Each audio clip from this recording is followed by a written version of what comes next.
Dr. Tiago Duarte falando sobre a CPI dos medicamentos e insumos Covid-19. Pois é com ele que nós falamos agora, né? A CPI da Assembleia Legislativa, que estará fazendo uma visitação aqui nos hospitais de Rio Grande, né, fazendo uma vistoria, melhor dizendo, nos hospitais de Rio Grande e nos hospitais do estado do Rio Grande do Sul, né, com estudos e vendo qual a real situação, né, nesse enfrentamento à Covid-19. Doutor Tiago, é um prazer tê-lo aqui conosco. Bom dia. Bom dia, é um prazer falar contigo, José Augusto, e com todos os seus ouvintes aí. Pois a CPI dos medicamentos e insumos Covid, eu estava aqui separando, é uma CPI, não tem a ver com a CPI lá do Renan, e sim é uma CPI aqui da nossa Assembleia Legislativa, né? É uma comissão parlamentar de inquérito, de investigação, vendo como é que está sendo usados os recursos em enfrentamento ao Covid-19 e também vendo como é que ficou essa questão dos insumos que subiram muito, né, doutor? Exatamente. Nós começamos há cerca de 2 meses a receber denúncias de hospitais e de médicos dando conta de um aumento brusco no valor das medicações. Inicialmente nós imaginávamos que essas medicações, aquelas do kit intubação, medicações essenciais à vida utilizados em pacientes de UTI, principalmente os anestésicos e bloqueadores neuromusculares, nós acreditávamos que essas medicações iam ter um aumento de 50%, 60%, mas no decorrer das investigações e principalmente das inspeções locais, nós começamos a observar aumentos de 1.000%, 2.000% e, inclusive, semana passada em Santa Cruz, de 10.000%. Então, uma medicação que era comprada 3 meses atrás por R$ 2 a ampola, o frasco, passou a ser comprada a R$ 199,99, ou seja, um aumento de 10.000%. Medicações essas que são indispensáveis à vida e que precisam ser utilizadas para manter os pacientes intubados. Então,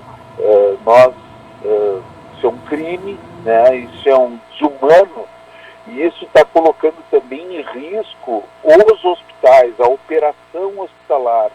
Muitos hospitais buscando dinheiro no mercado financeiro para poder pagar essa conta, e isso realmente vai contra a saúde das pessoas. E por isso a necessidade de investigar, de punir esses grupos e evitar que em novas ondas do coronavírus, eventuais novas ondas, essas situações lamentáveis de crime contra o consumidor, de crime contra a saúde pública, voltem a ocorrer. Esse aumento, já conseguimos chegar da origem dele? Partiu dos laboratórios, partiu dos atravessadores? Onde exatamente que partiu esse aumento tamanho de 10.000%, deputado? Já se sabe isso ou ainda não? Sim, são grupos, não são todos os grupos, é verdade, é importante que se faça essa ressalva, são alguns pequenos e médios distribuidores de medicações, atravessadores, que acabam comprando essas medicações da indústria, fazendo com que elas não estejam mais no mercado e, a partir disso, praticando esses preços exorbitantes, esses preços que realmente colocam em risco a operação hospitalar, colocam em risco os pacientes. Alguns relatos de hospitais são comoventes, dizendo que, olha, nós tínhamos essas medicações mais 2 horas, senão os pacientes iriam ficar sem, iriam ter que ser amarrados, intubados, porque senão nós íamos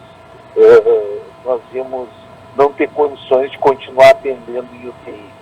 Então, realmente foi uma situação periclitante. É verdade que com o trabalho de vocês da imprensa e as luzes que têm sido, que a CPI tem propagado essas informações, esses grupos retrocederam, mas realmente precisam retroceder mais e precisa-se ter uma forma de punir exemplarmente para que isso não ocorra novamente. Sim. Até porque uma pessoa entubada sem o anestésico, sem estar, né, devidamente tratada, é praticamente algo, eu não consigo nem imaginar, deve ser horrível, né, para quem tenha que, porventura, passar por uma situação dessas. E os hospitais, como o senhor disse, né, na pressão de ter que comprar o medicamento e não ter por outro preço, senão a única alternativa é pagar, mesmo um 10.000% a mais da última compra, né? O hospital se via na obrigação de comprar, né, doutor? Exatamente, José Augusto, é uma situação de tortura, né? É uma situação de tortura. Imagina alguém com um tubo dentro da garganta, com analgésico, né? Com remédio para dor, mas com nível de consciência que varia até ficar próximo de acordado, e tem que ser contido, amarrado para ficar com isso. Sim. As práticas desses grupos, José, são inúmeras. Eles praticam venda casada, ou seja, o hospital que quer comprar um midazolam, anestésico, bloqueador neuromuscular, acaba tendo que comprar junto. Olha, só vamos vender para vocês se vocês comprarem essa medicação aqui, que está quase fora de linha. Ou então, vocês pagam antecipado para poder ter o direito de comprar, inclusive, com preço a mais. Né? Então, as práticas contra o consumidor, contra a saúde pública, são inúmeras, né? E realmente, a cada momento, a gente se impressiona mais com a avidez e com a disfarçatez desses grupos. Ontem nós tivemos no Hospital de Candelária, depondo na CPI, e dando conta do seguinte: olha, faltou as medicações e nós tivemos 4 pacientes entre 40 e 50 anos na segunda semana de março e 1ª de abril que infelizmente acabaram indo a óbito por falta desses remédios. Então, realmente, essa situação foi muito grave no estado do Rio Grande do Sul e a gente precisa ficar atento, e o trabalho de vocês da imprensa tem sido fundamental para que a gente não volte a ter um cenário de horror que a gente teve na segunda semana de março e 1º de abril. Deputado, a visita que vocês farão aqui à cidade do Rio Grande é na quinta-feira próxima agora. O que deve acontecer nessa visita?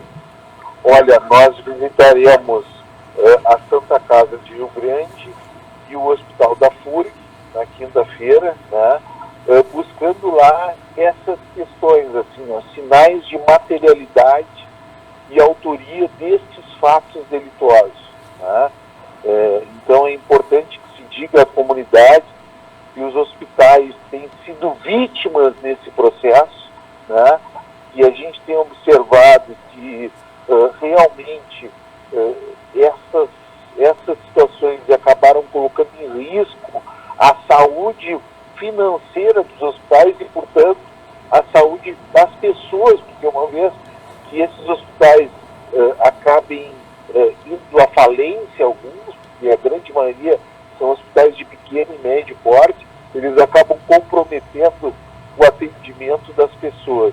E o nosso objetivo é ir em busca de sinais de materialidade e autoria para poder punir o que ocorreu no passado de forma bastante drástica e poder evitar que no futuro isso venha a acontecer. Sim. Além de Rio Grande, outras cidades da Zona Sul que vocês devem visitar nesta quinta-feira, deputado? Nós vamos, na quarta-feira, nós vamos a Pelotas, né? Vamos visitar os hospitais de Pelotas, nós vamos visitar o Hospital de São Lourenço e nós vamos visitar o Hospital de Santa Vitória do Palmar e de Camaquã. Sim, perfeito. Tá bem, deputado, muito obrigado pela sua participação, né? Se sobrar um tempinho, será um prazer recebê-lo aqui na Câmara de Comércio, onde ficam os nossos estúdios, por um café. Maravilha, muito obrigado, parabéns pela cobertura, pelo trabalho de vocês.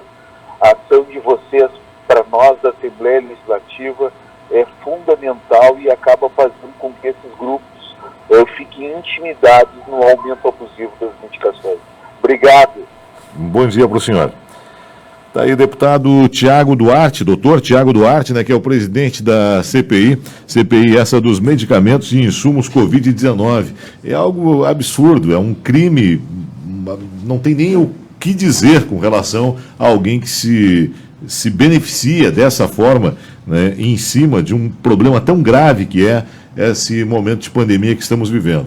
Imagine, né, um pequeno distribuidor que vai lá no mercado, compra todos os medicamentos anestésicos que são utilizados para intubação, e aí ele obriga o hospital a pagar o preço que ele bem entende, porque o hospital precisa de ter essa medicação. Senão, acontece como foi mencionado aqui pelo deputado, né, o fato de um hospital que relatou a perda de quatro vidas em função de não ter o kit Covid ou o kit intubação para usar nos pacientes.